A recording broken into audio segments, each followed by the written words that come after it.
আপনি ভাবতে পারছেন দেশের অবস্থা কতটা খারাপ হয়ে গেছে যে আমাদেরকে আস্থা রাখতে হচ্ছে একটা ইনস্টাগ্রাম অ্যাকাউন্টের উপর। আমরা দেশের সরকারের উপর আস্থা হারিয়ে ফেলেছি। আর আস্থা হারানোরই কথা, যে দেশের সরকার এমপ্লয়মেন্ট দিতে পারছে না, সঠিকভাবে শিক্ষা দিতে পারছে না, দেশের সব থেকে যে সমস্ত বড় পরীক্ষাগুলো সেগুলোর পেপার লিক আটকাতে পারছে না, সে সরকারের উপর আস্থা হারানোরই কথা। সরকার এগুলোতে কোনো স্ট্রিক্ট অ্যাক্টিভিটি নিচ্ছে না। মাঝে মধ্যে আসছে এসে বলছে যে কয়েকদিন থেকে গ্যাস পাওয়া যাবে না, ডিজেল কম পোড়াতে হবে, পেট্রোল কম পোড়াতে হবে, সোনা কেনা বন্ধ করে দাও। কেন ভাই?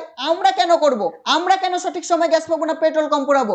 দেশের স্টকে নাই, সেগুলোকে ম্যানেজ করে তো আপনাদের কাজ। ওই কারণেই তো আপনাদের রাখা হয়েছে যে দেশ কিভাবে সুষ্ঠুভাবে চলবে সেটা তো আপনারা ঠিক করবেন। কিভাবে অন্য দেশের সাথে সম্পর্ক বজায় রেখে আপনি সেগুলোকে নিয়ে আসবেন, ওই কারণে আপনাদের রাখা হয়েছে। কোথায় যুদ্ধ চলছে, কোথায় কি আটকে দিয়েছে, ওগুলো আমরা কম্প্রোমাইজ করব না। ট্যাক্স দেওয়ার সময় আমরা কোনো কম্প্রোমাইজ করি না।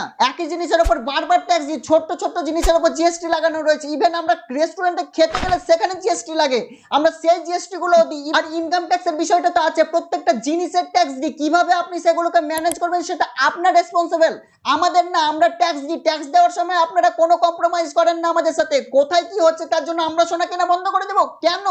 স্টকের সোনা আপনারা নিয়ে আসবেন, আমরা না। আপনার দেশের বেকারদেরকে লেজি বলা হচ্ছে। আপনি তাদের কাজ তো দিয়ে দেখেন, তারা কতটা কাজ করতে পারে, কি কতটা লেজি, আপনি তো তখন বুঝতে পারবেন। আপনি তো সঠিকভাবে এমপ্লয়মেন্টই দিতে পারছেন না।